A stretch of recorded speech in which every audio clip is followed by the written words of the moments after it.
നമസ്കാരം. തദ്ദേശകം വാർത്താ ചാനലിലേക്ക് സ്വാഗതം. ഞാൻ ബാലകൃഷ്ണൻ. ആദ്യം പ്രാദേശികം.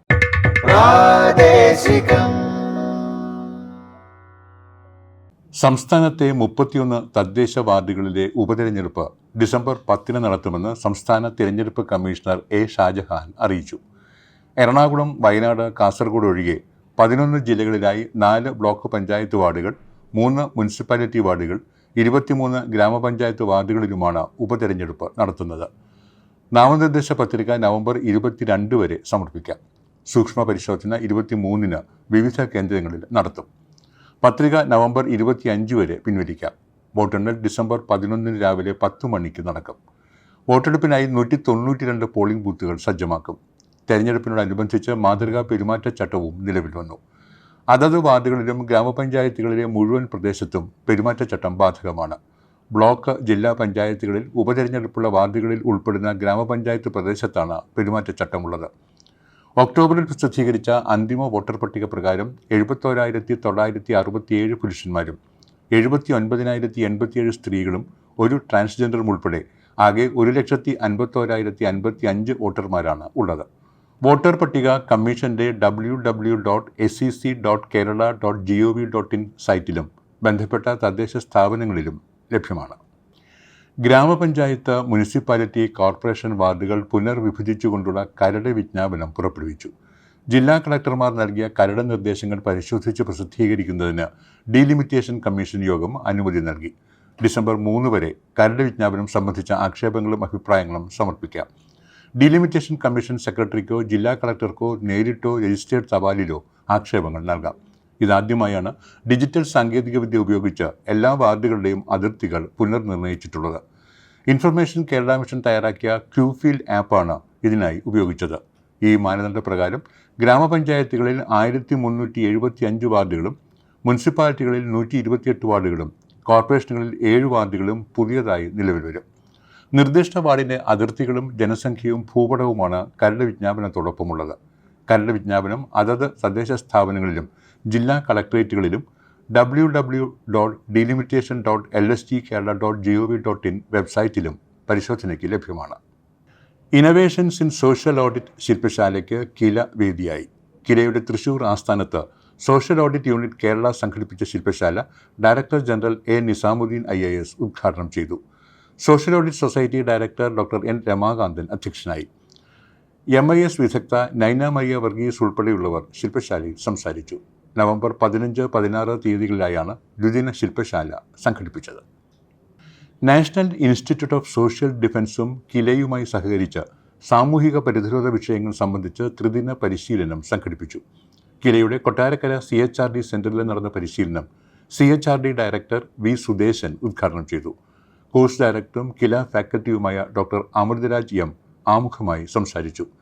സാമൂഹിക പ്രതിരോധം, ആശയം, മേഖലകൾ, വാർദ്ധക്യത്തിലെ പരിചരണം, മാതാപിതാക്കളുടെയും മുതിർന്ന പൗരന്മാരുടെയും പരിപാലനത്തിൻ്റെയും ക്ഷേമത്തിൻ്റെയും പ്രധാന സവിശേഷതകൾ, 2007 നിയമവും ട്രിബ്യൂണലുകളുടെ റോളുകളും, വയോജന പരിപാലനത്തിൽ സംസ്ഥാനത്തിൻ്റെയും പഞ്ചായത്ത് രാജ് പ്രവർത്തനങ്ങളുടെയും പങ്ക്, സാമൂഹിക പ്രതിരോധത്തിൽ മാധ്യമങ്ങളുടെ പങ്ക്, മയക്കുമരുന്ന് ദുരുപയോഗം തടയുന്നതിൽ കേന്ദ്ര സംസ്ഥാന സർക്കാരുകളുടെയും പഞ്ചായത്ത് രാജ് സംവിധാനങ്ങളുടെയും പങ്ക് തുടങ്ങി വിവിധ വിഷയങ്ങൾ പരിശീലനത്തിൻ്റെ ഭാഗമായി. കൊടകര ബ്ലോക്ക് പഞ്ചായത്തിൻ്റെ ആഭിമുഖ്യത്തിൽ സംഘടിപ്പിക്കുന്ന ഷീ വർക്ക് സ്പേസ് അഥവാ പെൺ തൊഴിലിടം എന്ന പദ്ധതിയുടെ ഭാഗമായി വിദഗ്ധർക്കായി കിലയിൽ ഏകദിന ശില്പശാല സംഘടിപ്പിച്ചു. ഷീ വർക്ക് സ്പേസ് അഥവാ പെൺ തൊഴിലിടം എന്ന പദ്ധതിയിൽ IT സ്റ്റാർട്ടപ്പ്, മറ്റ് സംരംഭങ്ങൾ, പ്രൊഫഷണൽ സപ്പോർട്ട്, മാർക്കറ്റിംഗ് എന്നിവ ലഭ്യമാക്കുന്നതിനായുള്ള ഒരു കോൺക്ലേവ് സംഘടിപ്പിക്കാൻ തീരുമാനിച്ചിട്ടുണ്ട്. ഇതിന് മുന്നോടിയായുള്ള ഏകദിന ശില്പശാലയ്ക്കാണ് കില വേദിയായത്. KILA deputy director in-charge doctor Amrita KPN, മുഖ്യമന്ത്രിയുടെ additional private secretary doctor Ratheesh Kaliyadan, KILA faculty doctor Amritaraj തുടങ്ങിയവർ സംബന്ധിച്ചു. തദ്ദേശ സ്വയംഭരണ വകുപ്പിനെ ശക്തിപ്പെടുത്തുന്നതിനുള്ള ആശയങ്ങൾ വിപുലീകരിക്കുക എന്ന ലക്ഷ്യവുമായി കില അർബൻ പോളിസി സെല്ലിൻ്റെ ആഭിമുഖ്യത്തിൽ ഡിജിറ്റൽ ടാസ്ക് ഫോഴ്സ് കോൺഫറൻസ് സംഘടിപ്പിച്ചു. തിരുവനന്തപുരത്ത് നടന്ന കോൺഫറൻസിൽ Kozhikode NIT director professor Prasad Krishna അധ്യക്ഷനായി. വിവിധ മേഖലാ വിദഗ്ധരും അർബൻ സ്റ്റേക്ക് ഹോൾഡേഴ്സുമായുള്ള ചർച്ചകളിൽ KILA director general A Nizamuddin IAS കാര്യശേഷി വികസന സാധ്യതകളെക്കുറിച്ച് സംസാരിച്ചു. Kerala university of digital sciences innovations and ടെക്നോളജിയുടെ മുൻ vice chancellor professor doctor Saji Gopinath, Calicut NIT centre for excellence chairman doctor PP Anilkumar, KILA urban chair professor doctor Ajith Kaliyath തുടങ്ങിയവർ പങ്കെടുത്തു. കേരളത്തിലെ ഡിജിറ്റൽ ഭരണത്തിൻ്റെ സാധ്യതകളും വെല്ലുവിളികളും കേന്ദ്രീകരിച്ചും വിദഗ്ധരുമായി വിപുലമായ ചർച്ചകൾ നടന്നു. ഗ്രാമപഞ്ചായത്തുകളിലെ ടെക്നിക്കൽ അസിസ്റ്റന്റുമാർക്കായി കിലയുടെ ആഭിമുഖ്യത്തിൽ ഹാർഡ്വെയർ ക്ലിനിക് പരിശീലനങ്ങൾ സംഘടിപ്പിച്ചു. 8ാമത്തെ ബാച്ച് പരിശീലന പരിപാടിയിൽ കില രജിസ്ട്രാർ ടോബി തോമസ് പരിശീലനാർത്ഥികളുമായി സംവദിച്ചു. ഗ്രാമപഞ്ചായത്തുകളിലെ IT സേവനങ്ങൾ മെച്ചപ്പെടുത്തുക എന്ന ലക്ഷ്യത്തോടെ സംഘടിപ്പിച്ച പരിപാടിയിൽ 33 ടെക്നിക്കൽ അസിസ്റ്റന്റുമാർ പങ്കെടുത്തു. നേരത്തെ 6ാം ബാച്ച് പരിശീലനത്തിൽ വിവിധ ഗ്രാമപഞ്ചായത്തുകളിൽ നിന്നായി 34 ടെക്നിക്കൽ അസിസ്റ്റന്റുമാർ പങ്കെടുത്തിരുന്നു. കിലയും കേരള യൂത്ത് ലീഡർഷിപ്പ് അക്കാദമിയും ചേർന്ന് കേരളത്തിലെ യുവജന പ്രതിനിധികൾക്കായി നടത്തുന്ന യുവശക്തി പരിശീലനത്തിൻ്റെ 2ാം ഘട്ടം കിലയിൽ ആരംഭിച്ചു. 2023 ഏപ്രിൽ ജൂൺ മാസങ്ങളിലായിരുന്നു യുവശക്തിയുടെ ആദ്യഘട്ടം. കേരളത്തിലെ വിവിധ ഗ്രാമ, ബ്ലോക്ക്, ജില്ലാ പഞ്ചായത്തുകളിൽ നിന്നായി 600ഓളം പേരായിരുന്നു ആദ്യഘട്ടത്തിൽ സംബന്ധിച്ചത്. ഇതിൻ്റെ തുടർച്ചയായാണ് 2ാം ഘട്ട പരിശീലനം ഈ വർഷം നടന്നത്. തദ്ദേശ സ്വയംഭരണ സ്ഥാപനങ്ങളിലെ ഡ്യൂയി ഡെസിമൽ പുസ്തക വർഗീകരണം സംബന്ധിച്ച് കിലയിൽ പരിശീലനം സംഘടിപ്പിച്ചു.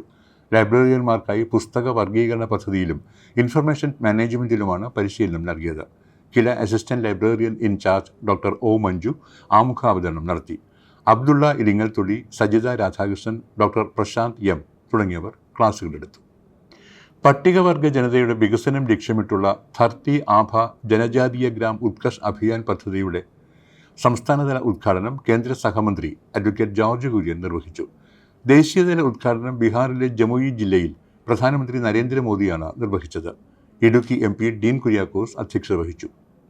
വാഴൂർ സോമൻ MLA, ജില്ലാ കളക്ടർ V വിഘ്നേശ്വരി, പട്ടികവർഗ വികസന വകുപ്പ് ജോയിന്റ് ഡയറക്ടർ KS ശ്രീരേഖ, ത്രിതല പഞ്ചായത്ത് ജനപ്രതിനിധികൾ, ആദിവാസി ഊരുകളിലെ ഊരുമൂപ്പന്മാർ, മറ്റ് ഉദ്യോഗസ്ഥർ പ്രമുഖർ തുടങ്ങിയവർ പങ്കെടുത്തു. കേരളത്തിൽ ഇടുക്കി, വയനാട്, പാലക്കാട്, കാസർഗോഡ് എന്നീ ജില്ലകളിലാണ് പദ്ധതി നടപ്പാക്കുന്നത്. 89 പട്ടികവർഗ ഗ്രാമങ്ങൾ കേരളത്തിൽ നിന്നും തിരഞ്ഞെടുക്കപ്പെട്ടിട്ടുണ്ട്. അടിസ്ഥാന സൗകര്യങ്ങൾ, ആരോഗ്യം, വിദ്യാഭ്യാസം, ഉപജീവനമാർഗം എന്നിങ്ങനെ 4 മേഖലകളിലായി പട്ടികവർഗ ജനതയുടെ സമഗ്ര വികസനമാണ് പദ്ധതിയുടെ ലക്ഷ്യം. സ്ത്രീകൾക്ക് അന്യമാകുന്ന പൊതു ഇടങ്ങൾ തിരിച്ചുപിടിക്കുക എന്ന ആശയവുമായി പാറശാല ഗ്രാമപഞ്ചായത്ത് സംഘടിപ്പിച്ച വനിതാ junction institute of management in government gender nodal officer professor doctor Aneeshya Jayadev ഉദ്ഘാടനം ചെയ്തു. ഗ്രാമപഞ്ചായത്ത് പോസ്റ്റ് ഓഫീസ് ജംഗ്ഷൻ സംഘടിപ്പിച്ച പരിപാടിയിൽ പഞ്ചായത്ത് പ്രസിഡന്റ് L മഞ്ജുസ്മിത അധ്യക്ഷതയായി. സ്ത്രീ സൗഹൃദ പൊതു ഇടങ്ങൾ സൃഷ്ടിക്കുകയും അസമത്വം തുടച്ചു നീക്കുകയുമാണ് വനിതാ ജംഗ്ഷൻ കൊണ്ട് ലക്ഷ്യമിടുന്നത്. കലാപരിപാടികൾ, കേരള റെസ്ക്യൂ ആൻഡ് ഫയർഫോഴ്സ് വകുപ്പിൻ്റെ പ്രഥമ ശുശ്രൂഷ ക്ലാസുകൾ, രാത്രി നടത്തം തുടങ്ങിയവയും ഇതോടനുബന്ധിച്ച് സംഘടിപ്പിച്ചു. ജില്ലാ പഞ്ചായത്ത് സ്റ്റാൻഡിംഗ് കമ്മിറ്റി അധ്യക്ഷന്മാരായ VR Saluja, L Viluthakumari, Veenakumari, professor Titty Mariam Thomas, ICDS officer Kavitharani Ranjith തുടങ്ങിയവർ സംസാരിച്ചു.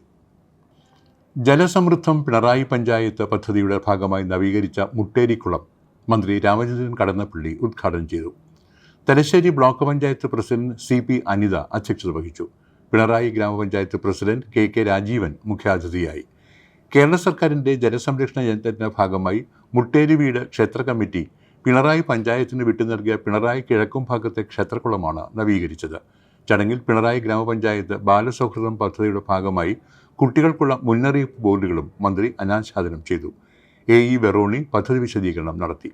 ബ്ലോക്ക് പഞ്ചായത്ത് അംഗങ്ങളായ നിസാർ അഹമ്മദ്, CM സജിത, പിണറായി ഗ്രാമപഞ്ചായത്ത് വികസനകാര്യ standing committee chairman PV Venugopalan, Mutteri വീട് ക്ഷേത്ര കമ്മിറ്റി സെക്രട്ടറി MP കൃഷ്ണദാസ് എന്നിവർ സംസാരിച്ചു. നേമം ബ്ലോക്ക് പഞ്ചായത്തിൻ്റെയും നാഷണൽ ആയുഷ് മിഷൻ്റെയും സംയുക്ത ആഭിമുഖ്യത്തിൽ പള്ളിച്ചൽ, വിളപ്പിൽ പഞ്ചായത്തുകളിൽ പട്ടികജാതി പട്ടികവർഗ വിഭാഗത്തിലുള്ളവർക്കായി സൗജന്യ ആയുർവേദ മെഡിക്കൽ ക്യാമ്പുകൾ സംഘടിപ്പിച്ചു. പള്ളിച്ചലിൽ നടന്ന camp block panchayat president SK Preeja ഉദ്ഘാടനം ചെയ്തു. പള്ളിച്ചൽ ഗ്രാമപഞ്ചായത്ത് പ്രസിഡന്റ് K രാഗേഷ്, ജില്ലാ പഞ്ചായത്ത് അംഗം ഭഗത് റൂഫസ് എന്നിവർ സംസാരിച്ചു. ജീവിതശൈലി രോഗപരിശോധനയും ചികിത്സയും ആരോഗ്യ ബോധവൽക്കരണ ക്ലാസും ക്യാമ്പിനോടനുബന്ധിച്ച് നടന്നു. വിളപ്പിൽ പഞ്ചായത്തിൽ നടന്ന medical camp Nemom block panchayat ആരോഗ്യ വിദ്യാഭ്യാസ standing committee chairman Sajeena Kumar ഉദ്ഘാടനം ചെയ്തു. ജീവിതശൈലി രോഗനിർണയം, ചികിത്സ, ആരോഗ്യ ബോധവൽക്കരണ ക്ലാസ് എന്നിവയും പരിപാടിയുടെ ഭാഗമായി നടന്നു. കവലകളും ബസ് സ്റ്റാൻഡുകളും ഉൾപ്പെടെ 99 പൊതുസ്ഥലങ്ങൾ കൂടി മാലിന്യം നീക്കി ഹരിത വീഥികളാക്കുന്നതിന് കൊച്ചിയിൽ തുടക്കം. നഗരസഭാ അധ്യക്ഷ വിജയ ശിവൻ സെൻട്രൽ കവലയുടെ സൗന്ദര്യവൽക്കരണത്തിന് തുടക്കമിട്ട് ഉദ്ഘാടനം നിർവഹിച്ചു. കവലയിലെ ട്രാഫിക് ഐലൻഡിലെ മാലിന്യം നീക്കി ചെടികൾ നട്ടു. Nadappuram road, sub registrar office, bus stop തുടങ്ങിയ ഭാഗങ്ങളും ശുചീകരിച്ച് പൂച്ചെടികൾ നട്ടു. നഗരസഭാ ഉപാധ്യക്ഷൻ സണ്ണിയ കുര്യാക്കോസ് അധ്യക്ഷനായി. ക്യാമ്പയിൻ്റെ ഭാഗമായുള്ള പ്രവർത്തനങ്ങൾ വിജയകരമായി പൂർത്തിയാക്കിയ 406 ഹരിത സ്ഥാപനങ്ങൾ, 167 വിദ്യാലയങ്ങൾ, 16 ക്യാമ്പസുകൾ, 410 അംഗനവാടികൾ, 5460 അയൽക്കൂട്ടങ്ങൾ എന്നിവ ഉൾപ്പെടെയാണ് ഹരിത പദവിയിലേക്ക് എത്തുന്നത്. ശുചിത്വ കേരളം, സുസ്ഥിര കേരളം യാഥാർത്ഥ്യമാക്കുന്നതിനായി ആരംഭിച്ച മാലിന്യമുക്ത നവകേരളം ജനകീയ ക്യാമ്പയിൻ 2ാം ഘട്ടത്തിൽ കൊല്ലം ജില്ലയിലെ എല്ലാ വിദ്യാഭ്യാസ സ്ഥാപനങ്ങളും പൊതുസ്ഥലങ്ങളും ഹരിത കേന്ദ്രങ്ങളാവാൻ ഒരുങ്ങുന്നു. 3 ഘട്ടത്തിലായി നടത്തുന്ന ക്യാമ്പയിൻ്റെ 2ാം ഘട്ടം അവസാനിക്കുന്ന ഡിസംബർ 31-ന് ലക്ഷ്യം പൂർത്തിയാക്കാൻ ദ്രുതഗതിയിലുള്ള പ്രവർത്തനമാണ് നടക്കുന്നത്. 2ാം ഘട്ടത്തിൽ ജില്ലയിലാകെയുള്ള 1239 വിദ്യാലയം, 84 കലാലയം എന്നിവ മാലിന്യമുക്തമാകും. 8 വിനോദസഞ്ചാര കേന്ദ്രങ്ങൾ, 6779 അയൽക്കൂട്ടങ്ങൾ എന്നിവയും മാലിന്യരഹിതമാകും.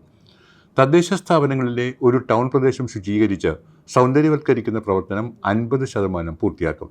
3ാം ഘട്ടം 2025 ജനുവരി 26-ന് പൂർത്തിയാക്കുന്നതോടെ ജില്ലയിലെ എല്ലാ സ്ഥാപനങ്ങളും ടൗണുകളും ഹരിത കേന്ദ്രമായി മാറും. 15 വിനോദസഞ്ചാര കേന്ദ്രം കൂടി ഹരിതമാകുന്നതോടെ 50% കേന്ദ്രങ്ങളും ഹരിത പദവിയിലെത്തും. 13,558 അയൽക്കൂട്ടങ്ങൾ കൂടി ഹരിത പദവി കൈവരിക്കും. കളമശ്ശേരി തേവക്കലിൽ ആധുനിക സൗകര്യങ്ങളോടെ തുടങ്ങിയ ബസ് കാത്തിരിപ്പ് കേന്ദ്രം മന്ത്രി പി രാജീവ് ഉദ്ഘാടനം ചെയ്തു. ഉദ്ഘാടന ചടങ്ങിൽ നഗരസഭാ ചെയർപേഴ്സൺ സീമ കണ്ണൻ അധ്യക്ഷയായി. തേവക്കലിലെ 10 മീറ്റർ നീളവും 2.5 മീറ്റർ വീതിയുമുള്ള കാത്തിരിപ്പ് കേന്ദ്രത്തിൽ 4 സ്പീക്കറും 8 LED ലൈറ്റുമുണ്ട്. ഓരോ ബസ് കാത്തിരിപ്പ് കേന്ദ്രത്തിലും FM റേഡിയോ, ഫോൺ ചാർജിംഗ് സൗകര്യം എന്നിവയും ഇവയുടെ പ്രവർത്തനത്തിനായി ബാറ്ററി ബാക്കപ്പുള്ള സോളാർ വൈദ്യുത സംവിധാനവും ഉണ്ടാകും. ചിറ്റലപ്പള്ളി ഫൗണ്ടേഷന്റെ ഫണ്ട് ഉപയോഗിച്ച് 70 ലക്ഷം രൂപ ചെലവിലാണ് 6 വെയിറ്റിംഗ് സെന്ററുകൾ പണിയുന്നത്. ആനന്ദപുരം ഗവൺമെൻറ് UP സ്കൂളിൽ കേന്ദ്ര സംസ്ഥാന സർക്കാർ ഫണ്ട് ഉപയോഗിച്ച് നിർമ്മിച്ച കിച്ചൺ കം സ്റ്റോറിൻ്റെ ഉദ്ഘാടനം ഉന്നത വിദ്യാഭ്യാസ സാമൂഹ്യനീതി വകുപ്പ് മന്ത്രി ഡോക്ടർ R. ബിന്ദു നിർവഹിച്ചു. മുരിയാട് ഗ്രാമപഞ്ചായത്ത് പ്രസിഡന്റ് ജോസ് ജെ ചിറ്റലപ്പള്ളി അധ്യക്ഷത വഹിച്ചു. ജില്ലാ panchayat vice president Latha Chandran, block panchayat president Lalitha Balan, Muriyad ഗ്രാമപഞ്ചായത്ത് ആരോഗ്യ വിദ്യാഭ്യാസ standing committee chairman KU Vijayan, Irinjalakuda ഉപജില്ലാ noon meal officer Srimathi Murali, PTA president AS Sunilkumar, MPTA president Sheeba Jayan എന്നിവർ സംസാരിച്ചു. ഹെഡ്മിസ്ട്രസ് ET ബീന സ്വാഗതവും PTA vice president Siji Pradeep നന്ദിയും രേഖപ്പെടുത്തി. ആലപ്പുഴ ജില്ലയിലെ 80 തദ്ദേശ സ്വയംഭരണ സ്ഥാപനങ്ങളുടെ 2024-25 വാർഷിക പദ്ധതി ഭേദഗതിക്ക് തിങ്കളാഴ്ച ജില്ലാ പഞ്ചായത്ത് പ്രസിഡന്റ് KG രാജേശ്വരിയുടെ അധ്യക്ഷതയിൽ ചേർന്ന ജില്ലാ ആസൂത്രണ സമിതി യോഗം അംഗീകാരം നൽകി. ജില്ലാ ആസൂത്രണ സമിതി ഹാളിൽ ചേർന്ന യോഗത്തിൽ 67 ഗ്രാമപഞ്ചായത്തുകളുടെയും 10 ബ്ലോക്ക് പഞ്ചായത്തുകളുടെയും 2 മുനിസിപ്പാലിറ്റികളുടെയും ജില്ലാ പഞ്ചായത്തിൻ്റെയും പദ്ധതി ഭേദഗതിക്കാണ് യോഗം അംഗീകാരം നൽകിയത്. കൂടാതെ കായംകുളം നഗരസഭയുടെ അയ്യങ്കാളി നഗരതൊഴിലുറപ്പ് പദ്ധതി 2024-25 ലേബർ ബജറ്റും ആക്ഷൻ പ്ലാനും യോഗം അംഗീകരിച്ചു. തദ്ദേശ സ്വയംഭരണ സ്ഥാപനങ്ങളുടെ 2024-25 വാർഷിക പദ്ധതിയുടെ പുരോഗതിയും അവലോകനം ചെയ്തു. ജില്ലാ panchayat vice president NS Sivaprasad, ജില്ലാ പഞ്ചായത്ത് സ്ഥിരം സമിതി അധ്യക്ഷ ബിനു ഐസക് രാജു, ജില്ലാ പഞ്ചായത്ത് അംഗങ്ങളായ advocate R. Riyas, Hemalatha, B. ഉത്തമൻ, ജില്ലാ കളക്ടർ അലക്സ് വർഗീസ്, അസിസ്റ്റന്റ് ജില്ലാ പ്ലാനിംഗ് ഓഫീസർ റോബിൻ തോമസ്, ജില്ലാ ആസൂത്രണ സമിതി അംഗം DP മധു എന്നിവർ സംസാരിച്ചു. SSLC, ഹയർ സെക്കൻഡറി, VHSC വിദ്യാർത്ഥികൾക്കായി കണ്ണൂർ ജില്ലാ പഞ്ചായത്ത് തയ്യാറാക്കിയ പഠന സഹായി സ്മൈൽ 2025 പ്രകാശനം പ്രസിഡന്റ് KK രത്നകുമാരി നിർവഹിച്ചു. ഇതോടനുബന്ധിച്ച് ഹയർ സെക്കൻഡറി പരീക്ഷകളിൽ മുഴുവൻ മാർക്കും നേടി വിജയിച്ച വിദ്യാർത്ഥികളെ അനുമോദിക്കുകയും ചെയ്തു. ജില്ലാ പഞ്ചായത്ത് ഓഡിറ്റോറിയത്തിൽ നടന്ന ചടങ്ങിൽ വൈസ് പ്രസിഡന്റ് ബിനോയ് കുര്യൻ അധ്യക്ഷനായി. പൊതുമരാമത്ത് സ്ഥിരം സമിതി ചെയർപേഴ്സൺ T. സരള, വികസന സ്ഥിരം സമിതി ചെയർപേഴ്സൺ UP ശോഭ, സെക്രട്ടറി ടൈനിസൂൺസ് ജോൺ, ജില്ലാ വിദ്യാഭ്യാസ ഉപഡയറക്ടർ Babu Maheswari Prasad, higher secondary RDD R. Rajesh Kumar തുടങ്ങിയവർ സംസാരിച്ചു. ഹയർ സെക്കൻഡറിയിൽ സയൻസ്, ഹ്യൂമാനിറ്റീസ്, കൊമേഴ്സ് വിഭാഗങ്ങളിലായി 10 വിഷയങ്ങളിലും SSLCക്ക് IT ഒഴികെയുള്ള എല്ലാ വിഷയങ്ങളിലുമാണ് കണ്ണൂർ ഡയറ്റിൻ്റെ അക്കാദമിക സഹായത്തോടെ പഠന സഹായി തയ്യാറാക്കിയത്. വിജയശതമാനം മികച്ച രീതിയിൽ ഉയർത്തുകയാണ് ലക്ഷ്യം. കൊട്ടാരക്കര ബ്ലോക്കിൽ പഴവർഗ്ഗങ്ങൾ ആധുനിക രീതിയിൽ സംസ്കരിക്കുന്ന ആദ്യ യൂണിറ്റ് ധനമന്ത്രി KN ബാലഗോപാൽ ഉദ്ഘാടനം ചെയ്തു. നെടുവത്തൂർ വല്ലത്താണ് നൂതനമായ ഡീഹൈഡ്രേറ്റർ മെഷീൻ ജാക്കിഫൈ യൂണിറ്റ് സ്ഥാപിച്ചത്. ഔഷധ ഗുണവും പോഷക ഗുണവും നഷ്ടപ്പെടാതെ കൂണും ചക്കയും മരച്ചീനിയും മറ്റു പഴങ്ങളും കിഴവർഗ്ഗങ്ങളും ചുരുങ്ങിയ സമയത്തിൽ നിർജ്ജലീകരണം നടത്തി ജാക്കിഫൈൻ കഴി. Kottarakkara block panchayat president A Abhilash അധ്യക്ഷനായി. സംസ്ഥാന ഹോർട്ടിക്കൾച്ചർ മിഷൻ കൂൺഗ്രാമം പദ്ധതിയിൽ ഉൾപ്പെടുത്തി നിർമ്മിച്ച കൂൺ പ്രിസർവേഷൻ യൂണിറ്റും പാക്കിംഗ് ഹൗസും Neduvathur panchayat president V K Jyothi ഉദ്ഘാടനം ചെയ്തു. നെടുവത്തൂർ കൃഷി ഓഫീസർ സാജൻ എസ് തോമസ് സ്വാഗതം പറഞ്ഞു. ജില്ലാ കൃഷി deputy director B Anilkumar, Kottarakkara കൃഷി assistant director R Jayasree, block panchayat vice president K Mini, panchayat അംഗങ്ങൾ എന്നിവർ സംസാരിച്ചു. പ്രാദേശികം അവസാനിക്കുന്നു.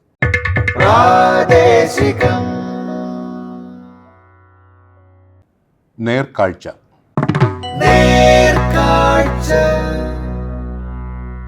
തൃശൂർ ജില്ലയിലെ പുന്നയൂർക്കുളം പഞ്ചായത്തിലെ സദ്ഭരണ പ്രവർത്തനങ്ങൾ കാണാം. തൃശൂർ ജില്ലയിലെ ചാവക്കാട് താലൂക്കിൽ ചാവക്കാട് ബ്ലോക്ക് പരിധിയിലാണ് പുന്നയൂർക്കുളം ഗ്രാമപഞ്ചായത്ത് സ്ഥിതി ചെയ്യുന്നത്. മലയാള സാഹിത്യ മണ്ഡലത്തിന്റെ തറവാട് എന്ന് വിശേഷിപ്പിക്കാവുന്ന നാലപ്പാട്ട് നാരായണ മേനോൻ, ബാലാമണിയമ്മ, മാധവിക്കുട്ടി എന്ന കമലാസുരയ്യ എന്നിവരിലൂടെ ലോകമെമ്പാടും അക്ഷരങ്ങളുടെ നീർമാതള ഗന്ധം പടർത്തിയ ദേശമാണ് പുന്നയൂർക്കുളം. 18.71 ചതുരശ്ര കിലോമീറ്ററാണ് പുന്നയൂർക്കുളം ഗ്രാമപഞ്ചായത്തിന്റെ വിസ്തീർണം. ഒരു ഭാഗം തീരദേശവും മറുഭാഗം നെൽകൃഷിയുടെയും തെങ്ങുവിളകളുടെയും സമൃദ്ധിയിൽ 19 വാർഡുകളിലായാണ് ഈ ഗ്രാമപഞ്ചായത്ത് പടർന്നു കിടക്കുന്നത്. പഞ്ചായത്തിലെ വിദ്യാഭ്യാസ മേഖലയെ മികവുറ്റതാക്കാൻ നിരവധി പദ്ധതികളും പ്രവർത്തനങ്ങളും നടപ്പാക്കുകയും ഇക്കാര്യത്തിൽ ഒട്ടേറെ മുന്നോട്ടു പോവുകയും ചെയ്തു. പഞ്ചായത്ത് നേരിട്ട് സ്ഥലമേറ്റെടുത്തും സൗജന്യമായി ജനങ്ങൾ സ്ഥലം വിട്ടു നൽകുകയും ചെയ്ത് പൊതുജന പങ്കാളിത്തത്തോടെ നിരവധി വിദ്യാഭ്യാസ സ്ഥാപനങ്ങൾ തുടങ്ങുവാനും ഉള്ളവ വിപുലപ്പെടുത്തുവാനും സാധിച്ചു. അടച്ചുപൂട്ടൽ നേരിട്ട ചെറായി UP സ്കൂൾ പഞ്ചായത്തിൻ്റെയും പൊതുജനങ്ങളുടെയും PTA, അധ്യാപകർ തുടങ്ങിയവരുടെയും സഹായത്തോടെ സ്മാർട്ട് സ്കൂളാക്കി മാറ്റാൻ സാധിച്ചു. ക്ലാസ് റൂമുകൾ ഹൈടെക് നിലവാരത്തിലേക്ക് ഉയർത്തി. ഫർണിച്ചറുകൾ പഞ്ചായത്ത് നൽകുകയും സ്കൂളിൽ കുടിവെള്ള സൗകര്യം, ടോയ്ലറ്റുകൾ എന്നിവ നിർമ്മിക്കുകയും ചെയ്തു. ചെമ്മണ്ണൂർ, കുപ്രവള്ളി, പുന്നയൂർക്കുളം എന്നീ നൂറ്റാണ്ട് പഴക്കമുള്ള സ്കൂളുകളെ അർബൻ മിഷനുമായും സംസ്ഥാന വിദ്യാഭ്യാസ വകുപ്പുമായി സഹകരിച്ച് സ്മാർട്ട് നിലവാരത്തിലേക്ക് ഉയർത്താൻ കഴിഞ്ഞത് മികച്ച നേട്ടമായി. തൃശൂർ ജില്ലയിലെ ആദ്യത്തെ സമ്പൂർണ്ണ ഹൈടെക് സ്കൂൾ എന്ന നേട്ടം പുന്നയൂർക്കുളം പഞ്ചായത്തിലെ ചെമ്മണ്ണൂർ GM LPSന് നേടാൻ കഴിഞ്ഞു.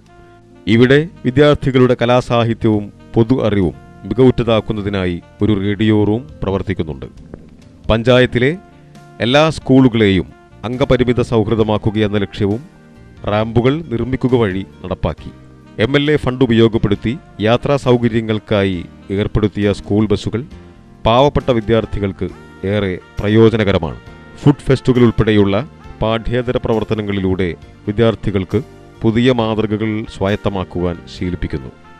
പഞ്ചായത്തിൻ്റെ വിവിധ ഭാഗങ്ങളിലായി തുടരെ 5 അംഗൻവാടികളാണ് പുതിയ നിലവാരത്തിൽ നിലവിൽ വന്നത്. എല്ലാം സ്മാർട്ട്. വളരുന്ന കുഞ്ഞുങ്ങളുടെ സ്വഭാവശീലങ്ങളും ബുദ്ധിപരതയും മികച്ചതും ഭാവിയുക്തവുമാക്കാൻ ഏറെ സഹായിക്കുന്ന രീതിയിലാണ് അംഗൻവാടികൾ സജ്ജീകരിച്ചിട്ടുള്ളത്.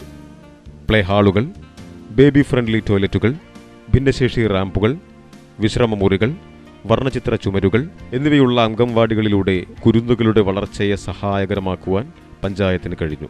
പഞ്ചായത്തിലെ ഭിന്നശേഷിക്കാരായ വിദ്യാർത്ഥികളുടെയും അവരുടെ രക്ഷാകർത്താക്കളുടെയും ദീർഘകാല സ്വപ്നമായ ബഡ്സ് സ്കൂൾ പഞ്ചായത്തിലെ 7ാം വാർഡിൽ അതിവേഗം നിർമ്മാണം നടന്നുവരുന്നു. കോട്ടയം ജില്ലാ ആസ്ഥാനത്തോട് ചേർന്ന് സ്ഥിതി ചെയ്യുന്ന വിജയപുരം ഗ്രാമപഞ്ചായത്തിലെ വിദ്യാഭ്യാസ മേഖലാ നവീകരണ പ്രവർത്തനങ്ങളും സദ്ഭരണവും കാണാം. കോട്ടയം ജില്ലാ ആസ്ഥാനമായ കോട്ടയം നഗരത്തോട് ചേർന്ന് സ്ഥിതി ചെയ്യുന്ന ഗ്രാമപഞ്ചായത്താണ് വിജയപുരം. പടിഞ്ഞാറും വടക്കും കോട്ടയം മുനിസിപ്പാലിറ്റിയോടും തെക്കുവശം പുതുപ്പള്ളി പഞ്ചായത്തിനോടും കിഴക്ക് മണർകാട് പഞ്ചായത്തിനോടും അതിരിടുന്ന വിജയപുരത്തെ കാർഷിക മേഖല നഗരത്തിന്റെ പച്ചത്തുരുത്താണ്. 1953 സ്ഥാപിതമായ വിജയപുരത്ത് നിന്നാണ് ഇന്നത്തെ മണർകാട് പഞ്ചായത്ത് 2000 ആണ്ടിൽ രൂപപ്പെട്ടത്.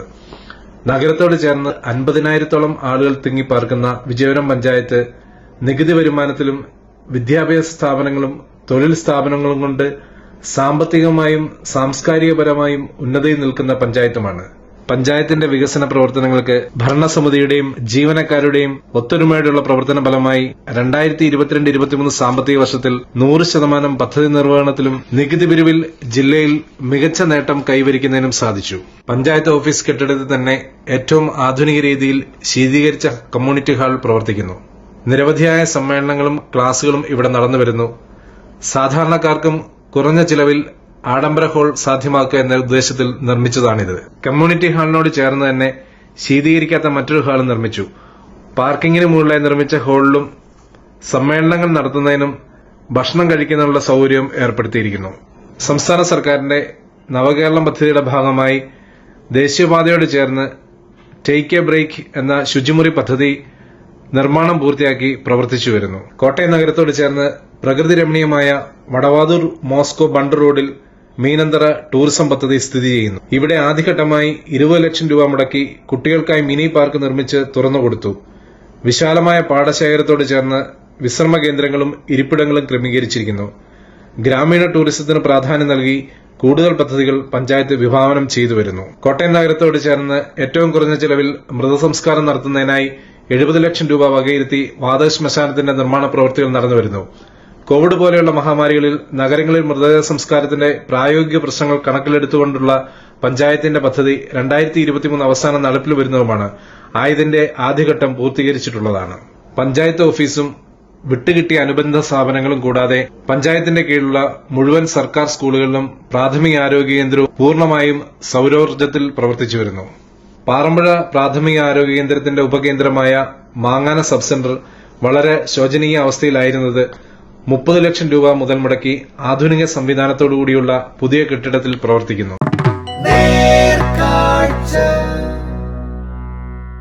അടുത്തതായി നമുക്ക് സംസാരിക്കാം.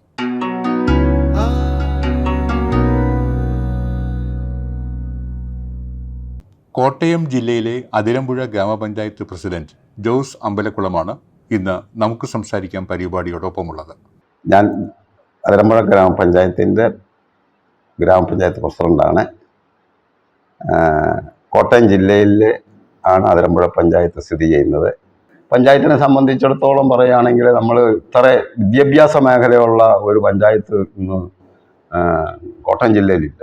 അതായത് Mannanam BEd college, KE college, KE English medium school, അവിടെ ഒരു ഹയർ സെക്കൻഡറി സ്കൂള്, അപ്പോൾ 4 LP സ്കൂള്, 5 പ്രസ്ഥാനം മാന്നാനം ഒരു വാർഡിലുണ്ട്, അവിടെ 17-ാം വാർഡിൽ. പിന്നെ അതിരമ്പുഴ വന്നാൽ higher secondary school, saint Mary's high school, LP school, മറ്റ് അംഗൻവാടി, മറ്റു കാര്യങ്ങൾ, അല്ല LKG UKG എല്ലാം അതങ്ങനെ അതിരമ്പുഴ. പിന്നെ ICH പിള്ളേരുടെ ആശുപത്രി, അതും അതിരമ്പുഴ. ഇന്ന് ഇന്ത്യയിലെ 3ാമത്തെ ഹോസ്പിറ്റലാണ് ICH. അത് മെഡിക്കൽ കോളേജിൽ നിന്ന് 1 കിലോമീറ്ററിൻ്റെ അകലെയുള്ളൂ. അപ്പോൾ മെഡിക്കൽ കോളേജ് ആർപ്പക്കര പഞ്ചായത്ത്, ഇപ്പം ഞങ്ങൾ അതിരമ്പുഴ പഞ്ചായത്ത്. അപ്പം അങ്ങനെ വരുമ്പം ICH നല്ല ഭയങ്കര ടെക്നോളജിയിലുള്ള ഭയങ്കരമായ കെട്ടിടങ്ങളും ഭയങ്കര ഡോക്ടർമാരും, സർക്കാർ ഡോക്ടർമാരല്ല, നല്ല സംവിധാനത്തിലാണ് പോകുന്ന ഒരു പഞ്ചായത്ത്. ഈ പ്ലാസ്റ്റിക് ഞങ്ങൾ ഹരിത കർമ്മസേനയുടെ നേതൃത്വത്തിൽ എല്ലാ വീടുകളെയും കയറി കളക്ട് ചെയ്യുകയും അതൊരു 2 MCF വാടകയ്ക്ക് എടുത്തിരിക്കും. ആ വാടകയ്ക്ക് എടുത്ത് ഞങ്ങളതിൻ്റെ സോർട്ട് ചെയ്ത് കയറ്റി വിടുകയും മോശപ്പെട്ടത് കമ്പനിക്ക് കൊടുത്ത് അത് വാർഡ് തലത്തിൽ ക്ലീനായിട്ട് പ്രവർത്തനം നടക്കുന്നുണ്ട്. ഏതാണ്ട് 39 ഹരിത കർമ്മസേനക്കാരുണ്ട്. 22 വാർഡുണ്ടെങ്കിലും അവർ കാര്യക്ഷമമായിട്ട് തന്നെ പണിയുന്നുണ്ട്. ഈ കഴിഞ്ഞ മാസം 100% പറഞ്ഞു. അതിനു മുമ്പ് 50, 85, 90% കളക്ഷൻ. അപ്പം അങ്ങനെ കാര്യക്ഷമമായിട്ട് ശുചീകരണ പ്രവർത്തനങ്ങൾ നടത്തുന്നുണ്ട്. മാലിന്യ നിർമ്മാർജ്ജനത്തിന് ഞങ്ങൾ അവിടെ കുടുംബശ്രീ മുഖാന്തരവും മറ്റ് മേഖലകളിലെ ആളുകളുമായിട്ട് സഹകരിച്ചുകൊണ്ട് അതിനുള്ള നടപടികളുമായിട്ട് മുന്നോട്ട് പോകുന്നുണ്ട്. അത് പ്രത്യേകിച്ച് അങ്ങനെ ഞങ്ങൾ ഇപ്പം മാലിന്യങ്ങൾ കൊണ്ട് ഇടുന്ന സ്ഥലങ്ങളെന്ന് പറയുന്നത് ചുരുക്കം സ്ഥലത്തേ ഉള്ളൂ. ആരെങ്കിലും കൊണ്ട് സൈഡിലൊക്കെ കൊണ്ടിടുക എന്നുള്ളതേ ഉള്ളൂ മാലിന്യങ്ങൾ. പിന്നെ തോടുകൾ വൃത്തിയാക്കി ഞങ്ങൾ വിടുന്നുണ്ട്, തോടുകൾ, കൈത്തോടുകളെ. അപ്പം മാലിന്യ നിർമ്മാർജ്ജനത്തിന് ഞങ്ങൾ അതിനകത്ത് ബിന്നുകൾ വിതരണം ചെയ്യുന്നുണ്ട്. നമ്മുടെ ഈ പ്ലാസ്റ്റിക് അല്ലാത്ത ഭക്ഷണങ്ങൾ എല്ലാ വീടുകളിലും ബിന്ന് കൊടുത്തിട്ടിരിക്കുകയാണ്. ഇപ്പം 3 നിലയുള്ള. പിന്നെ ഞങ്ങൾ ഈ കൂടാതെ ഇവരുടെ ഫണ്ട് വരുന്നുണ്ട്. അതായത് വർഷം 10,000 രൂപ ഒരു മെമ്പർക്കും ഒരു നേഴ്സിനെയും കൂടെ ചിലവാക്കാനായിട്ട് ശുചീകരണത്തിൻ്റെ ഭാഗമായിട്ട് വാർഡ് തലത്തിൽ എവിടെയെങ്കിലും മോശപ്പെട്ട സ്ഥലങ്ങളോ കുഴികളോ വെള്ളക്കെട്ടോ ഒക്കെ ഉള്ളത് നീക്കം ചെയ്യാനായിട്ട് ആ പ്രവർത്തനങ്ങൾ നടന്നു വരുന്നുണ്ട്. പിന്നെ വേറെ പ്രത്യേകിച്ച് അവിടെ ഒരു പരാതിയില്ലാത്ത വിധത്തിലാണ് ഞങ്ങൾ കാര്യങ്ങൾ മുന്നോട്ട് കൊണ്ടുപോകുന്നത്. കുടുംബശ്രീ അതായത് 22 വാർഡുകളിലായിട്ട് ഒരു വാർഡിൽ 10, 12, 15 യൂണിറ്റ് വരെയുണ്ട് ഒരു വാർഡിൽ. അങ്ങനെ 400-ലധികം കുടുംബശ്രീ യൂണിറ്റുള്ള ഒരു പഞ്ചായത്താണ് അതിരമ്പുഴ. ഞങ്ങൾക്ക് അതിരമ്പുഴ സംസ്ഥാന ഗവൺമെൻറ്റിൻ്റെ നമ്പർ 1 കുടുംബശ്രീക്ക് അംഗീകാരം കിട്ടിയിട്ടുണ്ട്. അതായത് 1ാം സ്ഥാനം അതിരമ്പുഴ ഈ കഴിഞ്ഞ വർഷം എന്ന് പറഞ്ഞാൽ 5-6 മാസം മുമ്പ് ഒരു തിരുവനന്തപുരത്ത് വെച്ചുള്ളൊരു ചടങ്ങിൽ വെച്ച് കുടുംബശ്രീക്ക് അവാർഡ് കിട്ടിയിട്ടുണ്ട്. അവരുമൊക്കെ ആയിട്ട് ഞങ്ങൾ വളരെ സഹകരിച്ചു പോകുന്ന ഒരു കമ്മിറ്റിയാണ് ഞങ്ങളുടെ പഞ്ചായത്ത് കമ്മിറ്റി. അവരുടെ കാര്യങ്ങൾക്ക് ഞങ്ങൾ വളരെ സജീവമായിട്ട് കൊടുക്കും. അവിടെ കുറ്റിമുല്ല കൃഷി, പിന്നെ ബന്ദിപ്പൂ കൃഷി, പിന്നെ ഇവർ പാട്ടകൃഷിക്ക് സ്ഥലമെടുത്ത് കപ്പ ഒക്കെ നടാറുണ്ടായിരുന്നു. അപ്പോൾ അങ്ങനെ വിളവൊക്കെ എടുക്കുന്ന ഭയങ്കരമായ അധ്വാനിക്കുന്ന കുടുംബശ്രീക്കാരുണ്ട്. അവർ നന്നായിട്ട് പ്രവർത്തിക്കുന്ന ഒരു കുടുംബശ്രീയാണ് അതിരമ്പുഴ പഞ്ചായത്ത്. ഇങ്ങനെ 400-അധികം യൂണിറ്റുള്ള ഒരു യൂണിറ്റ്. ആരോഗ്യ മേഖലയിൽ ഞങ്ങൾക്ക് അവിടെ ഒരു പ്രാഥമിക ആരോഗ്യ കേന്ദ്രമുണ്ട്. അത് കോട്ടയം മെഡിക്കൽ കോളേജിൻ്റെ ഒരു റഫറൽ ആശുപത്രിയാണ്. 40 ബെഡുള്ള ഒരു ഹോസ്പിറ്റലാണ്. അത് എൻ്റെ ഭരണം നടത്തുന്നത് അതിൻ്റെ HDCയുടെ ആള് നമ്മുടെ ബ്ലോക്ക് പഞ്ചായത്തിൻ്റെ കീഴിലാണ് ഇത് പ്രവർത്തിക്കുന്നത്. എങ്കിൽ പോലും ഞങ്ങൾ കഴിഞ്ഞ വർഷം 10 ലക്ഷം രൂപ ലാബിന് വേണ്ടിയിട്ട് റൂം പണിത് ലാബ് സൗകര്യങ്ങൾ അടിസ്ഥാന സൗകര്യത്തിന് വേണ്ടിയിട്ട് 10 ലക്ഷം രൂപ കൊടുക്കി. സ്ഥിരമായിട്ട് പാലിയേറ്റീവിൻ്റെ പ്രവർത്തനം അത് നമ്മുടെ ഫണ്ടാണ്.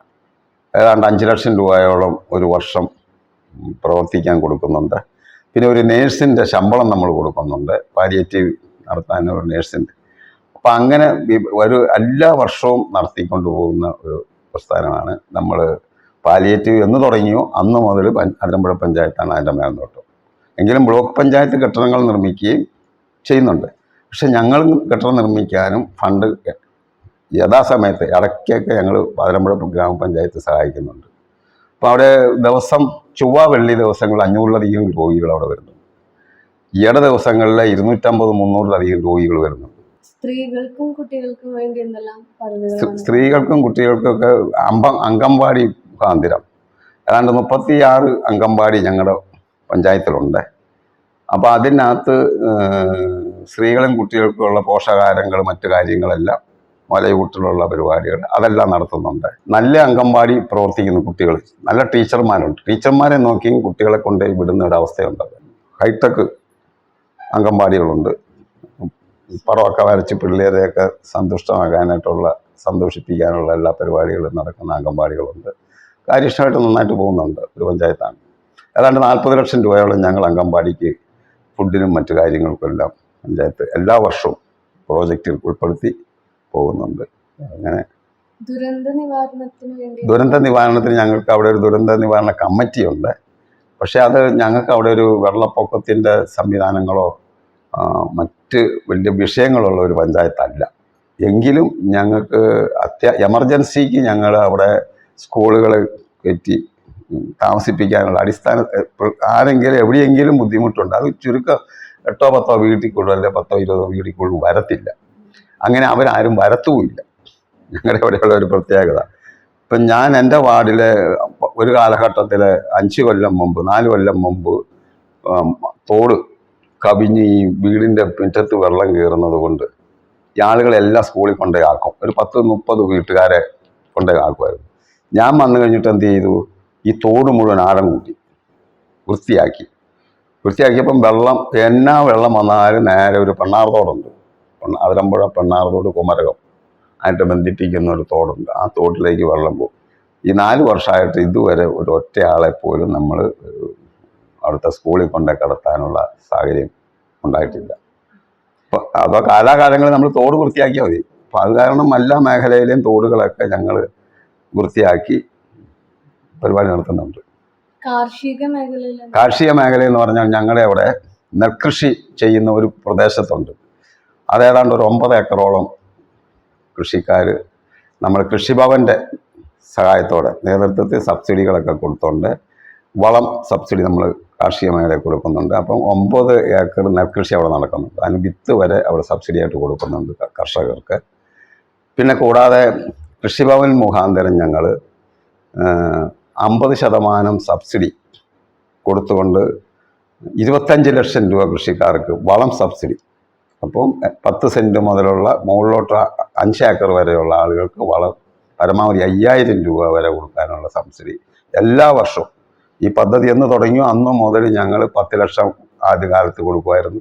അത് കഴിഞ്ഞ് 15 ആക്കി. ഇപ്പം 25 ലക്ഷം രൂപ ഈ വർഷം പ്രോജക്റ്റ്. ഈ വർഷം കഴിഞ്ഞ വർഷം 25 ഉണ്ടായിരുന്നു. അപ്പം അത് മുഴുവൻ കൃഷിക്കാർക്ക് കൊടുക്കാത്തക്ക സംവിധാനത്തിൽ ചെയ്തിരിക്കുക. അപ്പോൾ അവിടെ കൃഷിഭവനിൽ നിന്ന് നമുക്ക് ഒത്തിരി തൈകളുണ്ട്, പച്ചക്കൃഷിക്കുള്ള സംവിധാനങ്ങളുണ്ട്. പിന്നെ അവിടെ ഈ ആളുകൾ സംഘങ്ങൾ കൃഷി ചെയ്യുന്നുണ്ട്. അപ്പം അങ്ങനെ പല മേഖലകളിലായിട്ട് 2-3 സംഘങ്ങൾ അവിടെയുണ്ട്. അപ്പം അതെല്ലാം കർഷകരെ സംബന്ധിച്ചിടത്തോളം നന്നായിട്ട് കൃഷിഭവൻ മുഖാന്തരം നമ്മൾ ചെയ്തു കൊടുക്കുന്നുണ്ട്. വിശേഷ ദിവസം ഓണച്ചന്ത വരുന്ന സമയത്ത് ഓണച്ചന്ത കൃഷിഭവൻ്റെ നേതൃത്വത്തിൽ നടത്തുന്നുണ്ട്. കുടുംബശ്രീയുടെ നേതൃത്വത്തിൽ ഓണച്ചന്ത നടത്തുന്നുണ്ട്. ഇത്തവണ 2 എല്ലാ വർഷവും ഉള്ളതാണ്. അപ്പം അങ്ങനെ നന്നായിട്ട് പ്രവർത്തിക്കുന്നൊരു മേഖലയാണ് കൃഷിഭവൻ. അപ്പം അവിടെ പരാതിയൊന്നും ഇല്ലാതെ വിധം മുന്നോട്ട് പോകും. ടൂറിസം മാത്രം ഞങ്ങൾക്ക് അത് പെണ്ണാർ തോടെന്ന് പറഞ്ഞ ഒരു തോട് പഴയ കാലത്ത് കുമരകത്തു നിന്നും കൊച്ചിയിൽ നിന്നും ആലപ്പുഴയിൽ നിന്നും കെട്ടുവള്ളങ്ങൾ കൊണ്ടുവന്ന് പലചരക്ക് ഇവിടെ ഇറക്കി അതിരമ്പുഴ പലചരക്കിൻ്റെ ഒരു പ്രധാന കേന്ദ്രമായിരുന്നു. കുമരകം ടൂറിസ്റ്റ് കേന്ദ്രമാണല്ലോ, നമ്മളിന്നിപ്പം കേരളത്തിലെ നമ്പർ 1. അപ്പോൾ അതുമായിട്ട് വന്ന് അവിടെ ഏറ്റവും അടുപ്പാണ്, 4-5 കിലോമീറ്ററേ വരുന്നുള്ളൂ അതിരമ്പുഴയും ഈ കുമരകമായിട്ട്, അല്ല വേറെ വ്യത്യാസമൊന്നുമില്ല. അപ്പം നമുക്ക് അതിരമ്പുഴയ്ക്ക് പ്രാധാന്യം കൂടുകയും ചെയ്യും, നമ്മുടെ തോട് നന്നായി കിടക്കുകയും ചെയ്യും. ആളുകൾക്ക് ബോട്ട് സർവീസുണ്ട്. വെച്ചൂര്, ആലപ്പുഴ, കൊച്ചി, ഇങ്ങനെ ബോട്ട് സർവീസ് ഒരു കാലഘട്ടത്തിലുണ്ടായിരുന്നു. ബോട്ടിയെട്ടി വരെ ഇപ്പോഴും ഉണ്ട് അവിടെ. പക്ഷേ ഇങ്ങനെയൊരു തടസ്സം വന്നതിൻ്റെ പേര് ഒരു പാലം പണിതതിൻ്റെ വെളിച്ചത്തിലാണ് ഇത് നിന്നു പോയത്. അത് പുനഃ ആലോചിക്കാനുള്ള നടപടികളായിട്ട് പഞ്ചായത്ത് മുന്നോട്ട് പോകും. അതിദാരിദ്ര്യ മേഖലയിൽ ഞങ്ങൾക്ക് കുറച്ച് ആളുകളെ ഉണ്ടായിരുന്നുള്ളൂ. അപ്പോൾ അവർക്ക് ഞങ്ങൾ മാസം തോറും ഫുഡ് കൊടുക്കുന്നുണ്ടായിരുന്നു. അത് ഇപ്പോഴും തുടർന്നുകൊണ്ടിരിക്കുക. ഈയിടെ ഞങ്ങൾ എല്ലാം കൂടെ ഒരു 10-25 പേര് കൂടുതലില്ല. അപ്പോൾ അവർക്ക് ഉള്ള മാസം തോറുമുള്ള ഭക്ഷണം കൊടുത്തുകൊണ്ടിരിക്കുക. അവരുടെ മറ്റ് കാര്യങ്ങൾ ഇനിയിപ്പം കടപ്പാടയില്ലാത്തവർക്ക് വീട് കൊടുക്കാനുള്ളൊരു സംവിധാനം ചെയ്തുകൊണ്ടിരിക്കുന്നു. ഇനി ഭാവിയിൽ നടത്താൻ ഉദ്ദേശിക്കുന്ന പദ്ധതികളെ കുറിച്ച് നടത്താൻ ഒത്തിരി പരിപാടികളുണ്ട്. ഞങ്ങൾ MCF പണി ആദ്യം ഞങ്ങൾ ചെയ്യുന്നത് MCF പണിയുക എന്നുള്ളതാണ്. അതാണ് അതിരമ്പുഴയുടെ പഞ്ചായത്തിൻ്റെ ആദ്യം ചെയ്യുന്ന പരിപാടി. ഇപ്പോൾ അതിന് സ്ഥലമെടുത്ത് എൻ്റെ പ്ലാനും എസ്റ്റിമേറ്റും മറ്റ് കാര്യങ്ങളുമായിട്ട് പോയിരിക്കുകയാണ്. ഒരു 1.5 കോടി 2 കോടിയുടെ പ്രോജക്റ്റ് ആയിരിക്കും നടപ്പിലാക്കാൻ പോണത്. വലിയ താമസിയാതെ ഈ മാർച്ചിന് മുമ്പ് നടത്താനുള്ള സംവിധാനമായിട്ട് മുന്നോട്ടിരിക്കുന്നു. പിന്നെ രണ്ടാമത്തെ കാര്യം, ഞങ്ങളുടെ പഞ്ചായത്ത് ഓഫീസിന് സ്ഥല സൗകര്യം കുറവാണ്. അത് കാരണം ഇപ്പം നിലവിലുള്ള ഓഫീസ് കെട്ടിടം പൊളിച്ചു പണിയാനായിട്ട് 2 കോടി രൂപ ബഡ്ജറ്റ് പെടുത്തിക്കൊണ്ട് നവീകരിക്കണം. അടിസ്ഥാന സംഭവം അതാണ് ഞങ്ങൾക്ക് ഏറ്റവും പോരായിയുള്ള ഒരു പ്രസ്ഥാനം നമ്മുടെ പഞ്ചായത്ത് ഓഫീസ്. ഇനിയും പഞ്ചായത്തിന്റെ ഭാഗത്തുനിന്ന് നല്ല പ്രവർത്തനങ്ങൾ നല്ല ചെയ്യാൻ താല്പര്യമുണ്ട്.